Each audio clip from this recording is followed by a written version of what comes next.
Hello, काय करताय तुम्ही लोक?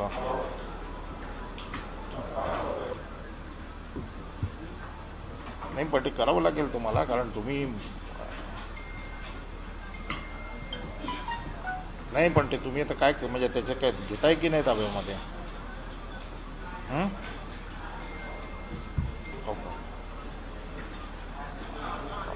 हं. ऑर्डर कसली मागतायत ते? नाही, ऑर्डर कसली मागतायत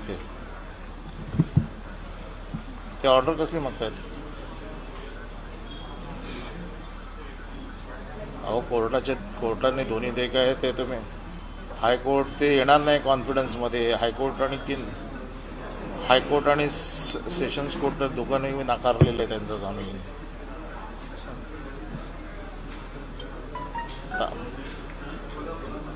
पण मग घ्या ना, थोडी पोलीस फोर्स वापरून करा द्या.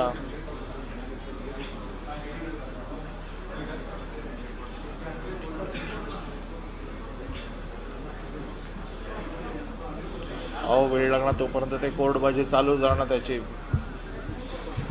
मग ठीक आहे, ओके. कोणाला? तो घरात बसला आहे, पोलिसांनी घराला वेळा घातला. आता आतमध्ये गेले तर पोलिसांची त्यांच्या कार्यालयाबरोबर ती धक्काबुक्की झाली. आता पोलीस ओढून बाहेर काढतात एकेकाला. हां, ते काढतात. हो,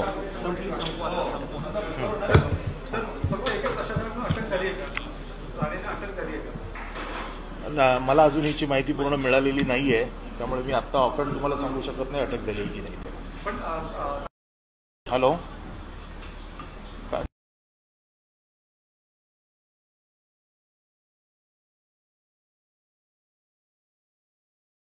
आपल्या सगळ्यांसमोर सांगण्याचं कारण एवढंच आहे की ज्या पद्धतीने राज्य सरकारचे मंत्री आणि राज्य सरकार काम करत आहे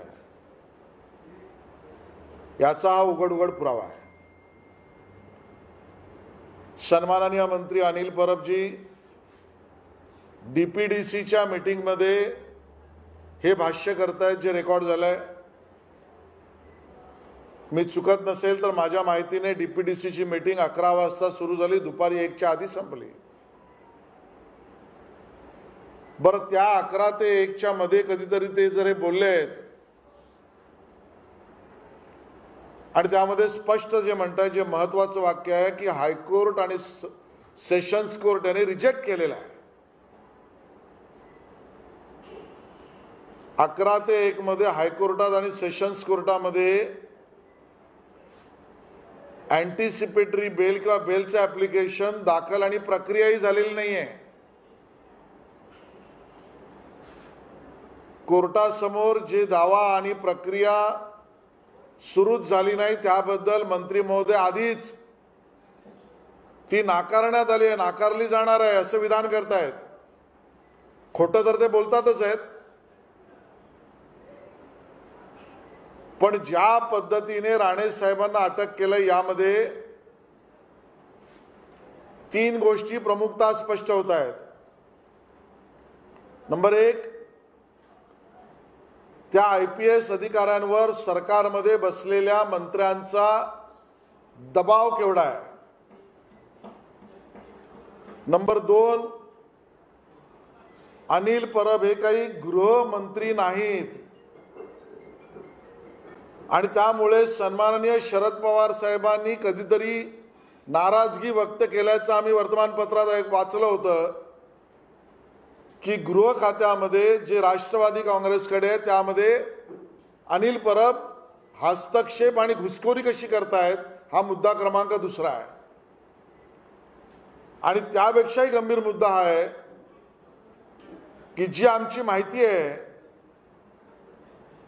की ज्यामध्ये अँटिसिपेटरी बेल अर्ज 4-4:30 नंतर निकाली निघाला, तो अर्ज आधीच मंत्री महोदय सांगतात की नाकारण्यात येणार आहे. याचा अर्थ दलालांमार्फत कोर्टाकडे किंवा या सगळ्या प्रक्रियेमध्ये हस्तक्षेप करण्याचा मंत्री महोदयांनी प्रयत्न केलेला दिसतोय. ही शंका दाट आहे. मुंबई उच्च न्यायालयाचा उल्लेख आहे. याचा अर्थ मुंबई उच्च न्यायालयाचा तर हा बदनामी आणि अपमान करण्याचा प्रकार आहे. आणि म्हणून या सगळ्या प्रकरणामध्ये अंतिमतः IPS अधिकारी केंद्राला जबाबदार असतात. नारायण राणे साहेब केंद्रीय मंत्री आहेत आणि राज्याचे एक मंत्री IPS अधिकाऱ्यांशी केंद्रीय मंत्र्यांच्या अटक होण्याआधी सुद्धा अटकेबाबत कोर्टात ते नाकारण्यात येईल असा निवाडाच घोषित करतायत. हे सगळं प्रकरण संशयास्पद आहे.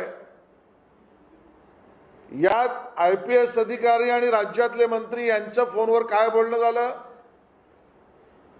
राज्याचे मंत्री अनिल परब आणि न्याय निवाडा करणाऱ्या संस्था यांच्याबद्दल गैरसमज पसरवण्याची भूमिका त्यांची काय?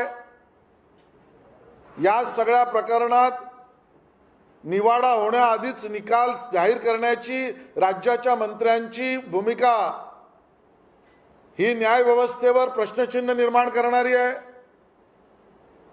आणि म्हणून या सगळ्या प्रकरणाची वेळ आली आहे की CBI चौकशी का करण्यात येऊ नये.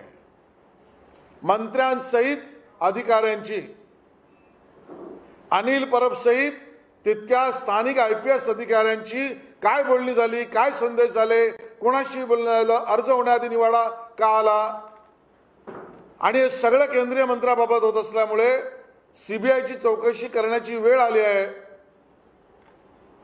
असं आमचं त्यातलं म्हणणं आहे. जो कालपासून आम्ही सगळा तमाशा पाहतोय, खरं तर माननीय नारायणराव राणे साहेबांच्या वक्तव्यावर हा राग आहे का नाही हा सवाल आमचा आहे. दाखवला जातोय राग वेगळा आहे.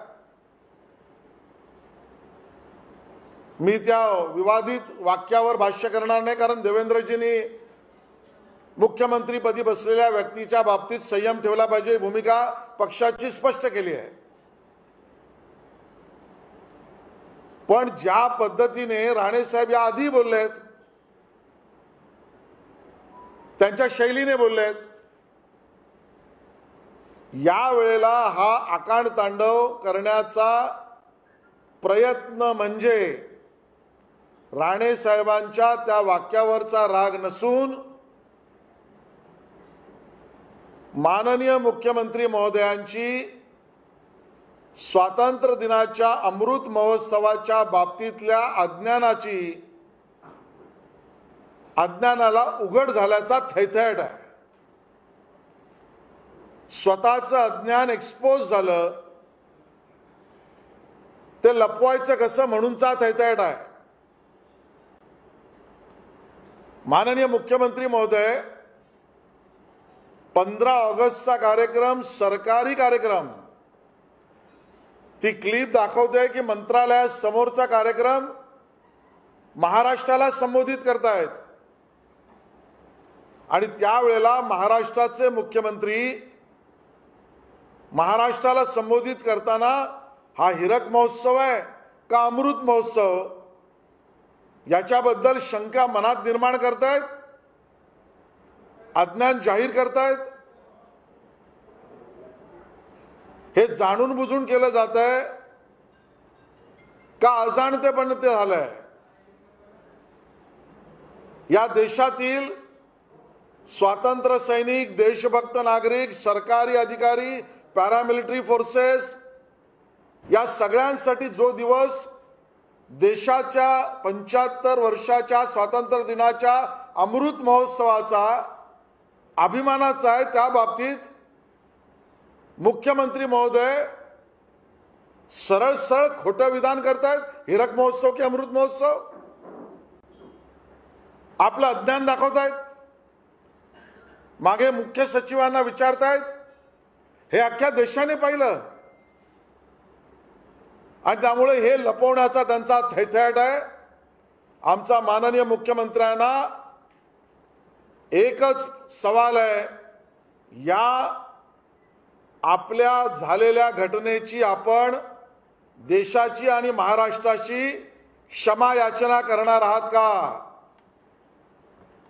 हिरक महोत्सव का अमृत महोत्सव अशा पद्धतीने आपल्या देशातल्या स्वातंत्र्य दिनाबद्दल गैरसमज, अपसमज आणि अपमान हा कोणी जाणून बुजून किंवा अन्यथा करत असेल त्याचं स्पष्टीकरण होणं आवश्यक आहे. आणि स्पष्टीकरणात काही आलं, जाणीवपूर्वक असो वा अजाणतेपणे, तरी जनतेची क्षमा याचना करणं अपेक्षित आहे. मुख्यमंत्री महोदय 75वा अमृत महोत्सव विसरतायत आणि म्हणून आम्ही आज कार्यक्रम घोषित करतो. भारतीय जनता पक्षाचे प्रदेश अध्यक्ष मान्य चंद्रकांत दादा पाटील यांनी सांगितल्याप्रमाणे भारतीय जनता युवा मोर्चा महाराष्ट्र प्रदेश माननीय मुख्यमंत्री उद्धवजी ठाकरे साहेब यांना 75,000 पत्र लिहिणार आहेत. हा भारत देशाचा 75वा स्वातंत्र्याचा अमृत महोत्सव आहे, कृपया लक्षात ठेवा. अशा स्वरूपाची 75,000 पत्र, कारण मुख्यमंत्र्यांनी विसरू नये. आणि त्याही पलीकडे जर मुख्यमंत्री महोदयांच्या लक्षात राहणार नसेल तर पुढच्या टप्प्यात युवा मोर्चाच्या माध्यमातून त्यांना गांधीगिरी करून, म्हणजे फुलं पाठवून नाही, फुलांचे काटे पाठवून, बोचतील असे काटे पाठवून त्यांना या गोष्टी लक्षात ठेवण्याच्या साठीचा प्रयत्न युवा मोर्चा करणार आहे. फूल नहीं भेजेंगे, काटे भेजेंगे. या बाबतीत मुख्यमंत्री महोदयांनी भूमिका स्पष्ट करावी. तिसरी भूमिका लक्षात अशी येते ती म्हणजे 15 ऑगस्ट नंतर किंवा त्या दरम्यान काही महत्त्वाच्या दुर्दैवी घडामोडी झाल्या. सुभाष जाधव नावाच्या एका शेतकऱ्याने गृहमंत्री दिलीप वळसे पाटील यांच्या मतदारसंघातील जे आहेत त्या सुभाष जाधव यांनी विष पिऊन, शेतकऱ्याने कंटाळून या सरकारच्या धोरणाला आणि न होणाऱ्या मदतीला कंटाळून आत्महत्या केली. 22 ऑगस्टला त्याचा मृत्यू झाला.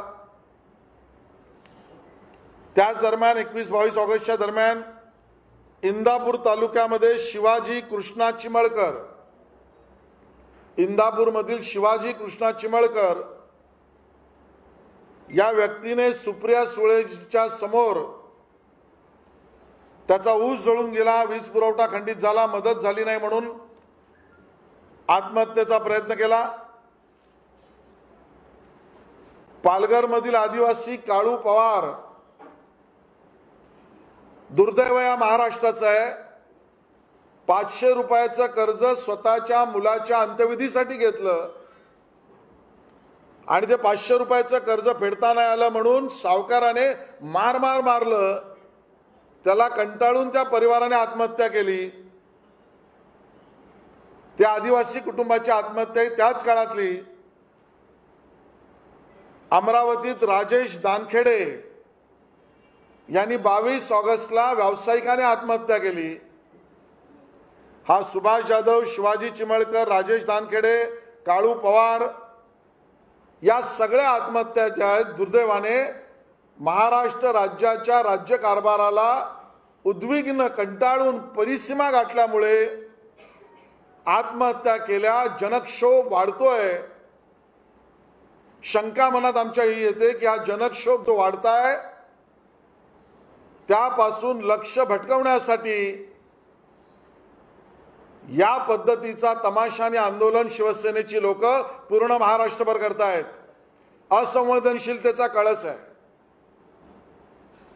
आत्महत्या करणाऱ्या, मृत्युमुखी पडलेल्या दुर्दैवाने या मनस्थितीत असलेल्या महाराष्ट्रातील नागरिकांच्या समस्या सोडवण्याऐवजी गलिच्छ राजकारण केलं जात आहे. शेवटला एकच गोष्ट पुन्हा सांगतो, नॉन कॉग्नायझेबल केसमध्ये तुम्ही अटक करण्याचा प्रयत्न केलाय. ज्यात गुन्हा बनतो की नाही ही प्रश्न आहे. त्या केसमध्ये केंद्रीय मंत्र्यावर आत घेण्याचा प्रयत्न तुम्ही केला, घेतलाय. सुरुवात तुम्ही केली आहे, शेवट आम्ही करू, एवढं लक्षात ठेवा. धन्यवाद. आशिषजी, तुम्ही आता या दाखवताना एक उल्लेख केला की डायरेक्टली हस्तक्षेप कुठेतरी गृहघातक करताय. वळसे पाटील काल मुंबईत होते, स्वतः ते गृहमंत्री आहेत, त्यांनी एकही शब्द काढला नाही. शरद पवार ज्यांनी नाराजी व्यक्त केली होती, एवढी मोठी घटना झाली, लॉ ऑर्डरचं प्रश्न झालं, त्यांनी एक शब्द काढला नाही. तुम्ही कसं बघताय या सगळ्या राष्ट्रपतीच्या भूमिकेकडे, खास करून गृहमंत्री आणि स्वतः शरद पवार? मिली भगत सत्तेसाठी एकमेकाला गुळासारखं चिकटणं, याच्या पलीकडे काय सांगणार. संयमाची आणि संस्कृतीची भाषा शिवसेनेची लोक करतायत, त्यांना आमचा सल्ला आहे. तशा अर्थाने असमर्थनीय अशा पद्धतीने माननीय शरदचंद्र पवार साहेबांना एका व्यक्तीने कानशिलात मारली, अख्ख्या देशाने पाहिलं. संयमाने शरद पवार साहेबांनी त्याला माफ केलं. संयमित माणसाबरोबर राहून सुद्धा संकोचित मनोवृत्तीचं दर्शन शिवसेनेची लोक आणि नेते करतायत.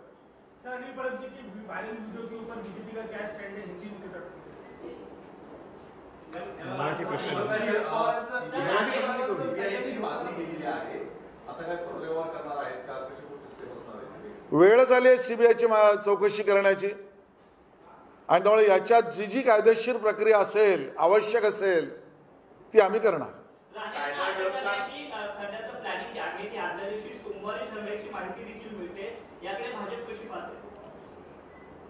मुळामध्ये राणेंच्या जन आशीर्वाद यात्रेची भीती सरकारला काय, आणि त्याहीपेक्षा माझ्यासारख्याच्या तर मूलभूत मनात हा प्रश्न आहे आणि शंकाच आहे. कोकणातल्या कुठल्याही माणसाला सन्मानाचं स्थान कुठेही दिल्लीत मिळालं की उद्धव ठाकरेजींच्या शिवसेनेच्या पोटात दुखतं. मग राणेसाहेब मुख्यमंत्री असतानाही त्याविरुद्ध उद्धव ठाकरेंनी षडयंत्र केलं होतं, त्याच्यावर आम्हाला भाष्य करायचं नाही.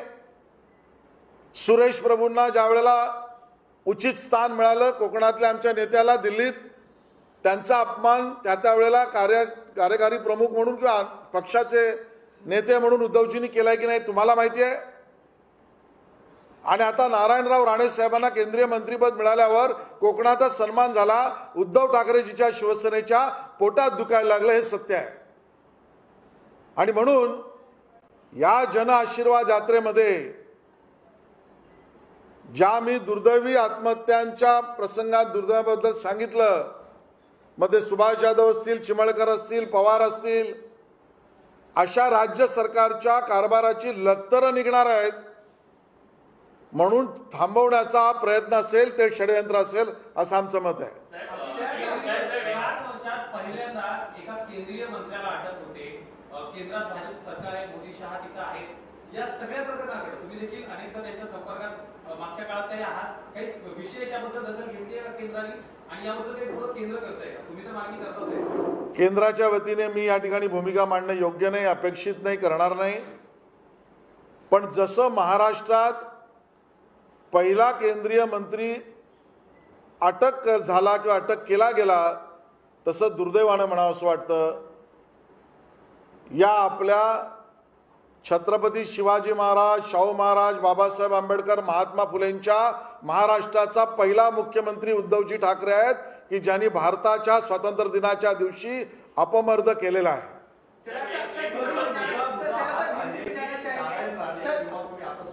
आरोप करतायत की मुख्यमंत्री हीरक महोत्सव ते अमृत महोत्सव सांगायला विसरले.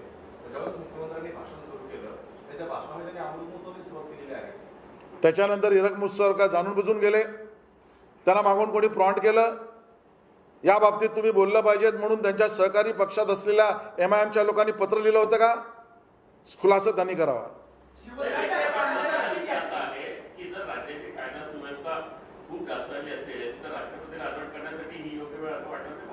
केंद्र सरकारच्या वतीने मी इथे भाष्य करणं अपेक्षित नाही, करणार नाही.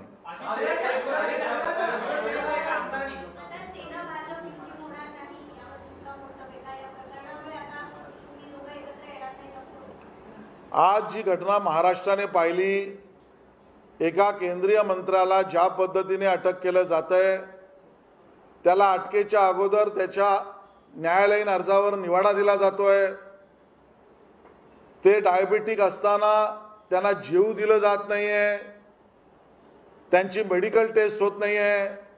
हा सर्व जो काही तालिबानी कारभार आहे, या तालिबानी संस्कृतीशी मेळ ही आमची भूमिका असू शकत नाही।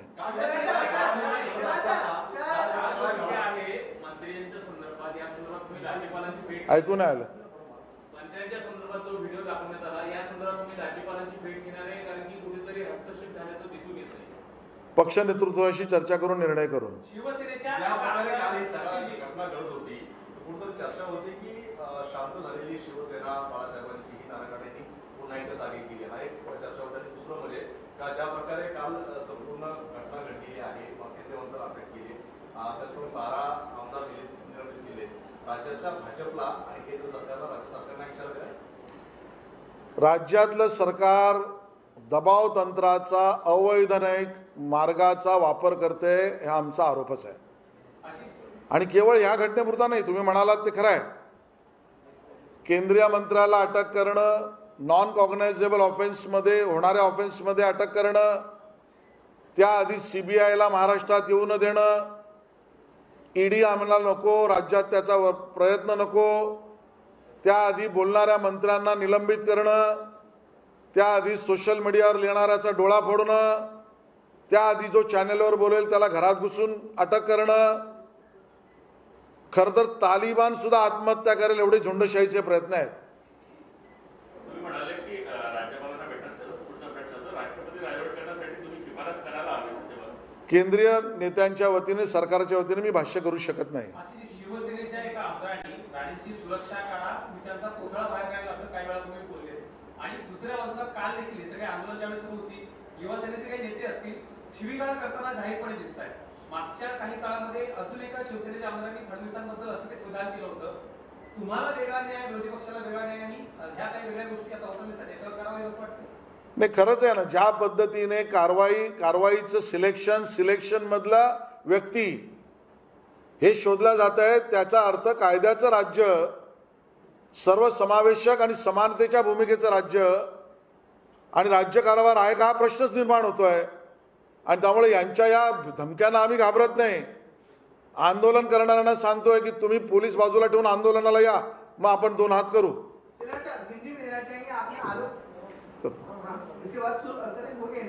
आज जो वीडियो क्लिप हमने आपके सामने दिखाई है, उससे कुछ चीजें बहुत स्पष्ट होती है।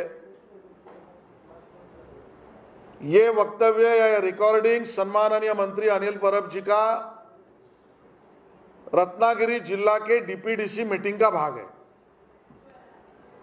मेरी जानकारी के अनुसार DPDC की मीटिंग सुबह 11 बजे से शुरू होकर 1 बजे के पहले खत्म हुई, और उस दरमियान 1 बजे के पहले ही सम्माननीय मंत्री अनिल परब ये कह रहे हैं कि केंद्रीय मंत्री नारायण राणे जी की जो अर्जी हाईकोर्ट और सेशंस कोर्ट में रिजेक्ट की गई है, रिजेक्ट होने वाली है।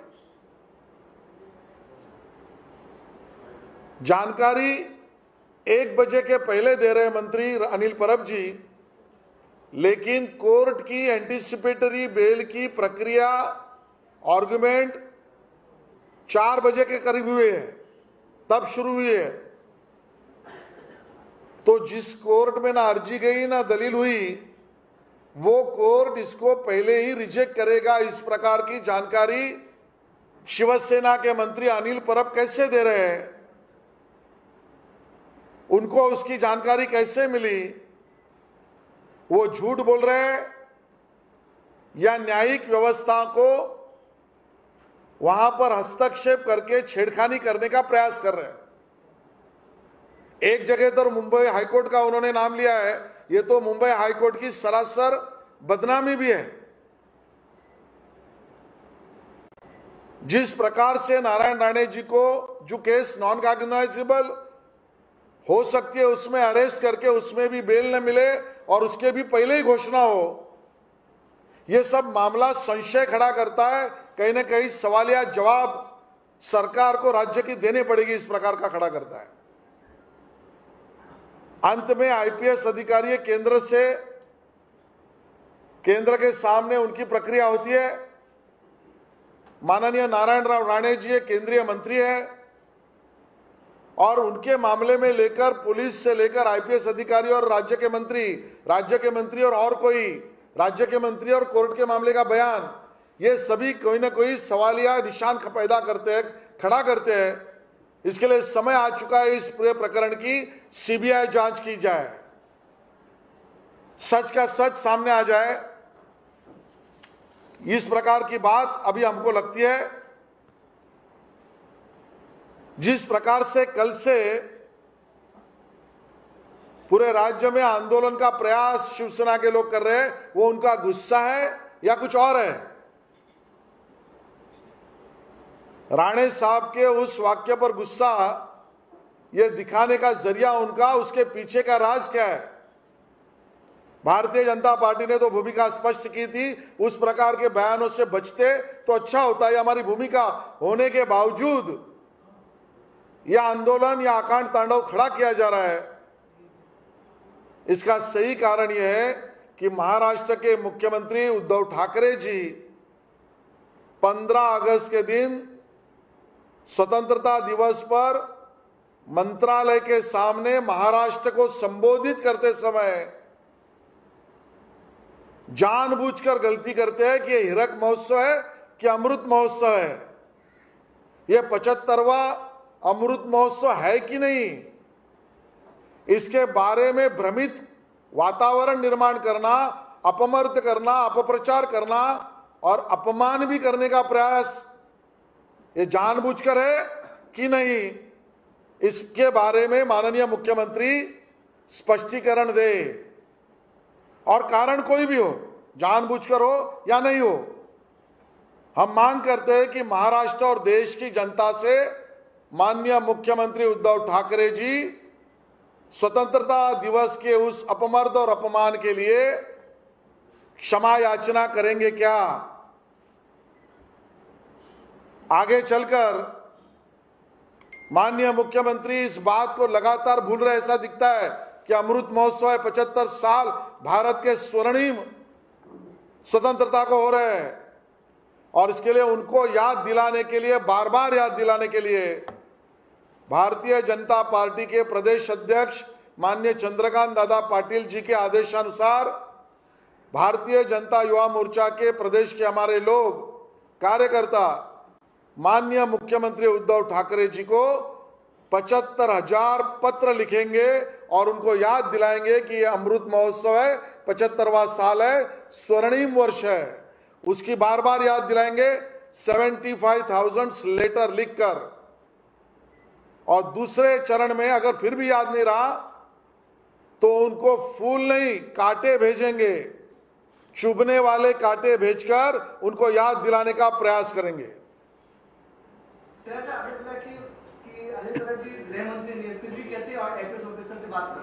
तीन चीजें सामने आती है अनिल परब जी के उस रिकॉर्डेड बयान से। पहली बात तो जहां पर एंटीसिपेटरी बेल नारायण राणे साहब की चर्चा आर्गुमेंट ही नहीं हुई, उसके पहले वो रिजेक्ट होने वाली है, हो गई है, ये कैसे बयान कर सकते हैं? क्या उनका न्यायिक प्रक्रिया में हस्तक्षेप है क्या? नंबर एक। नंबर दो, हमने पहले भी सुना है कि कहीं पर पवार साहब ने नाराजगी जताई थी कि उनके पास जो गृह मंत्रालय है, होम मिनिस्ट्री है, उसमें कहीं ना कहीं अनिल परब और शिवसेना के लोग छेड़खानी करते हैं, दखल अंदाजी करते हैं। ये फिर एक बार स्पष्ट हो रहा है। दूसरी बात और तीसरी बात, पूरे राज्य के सामने जिस अर्जी पर निर्णय नहीं हुआ उसके बारे में घोषित करने का झूठ उनको क्यों बोलना पड़ा? यह झूठ बोलने का आदेश उनको किसने दिया? धन्यवाद।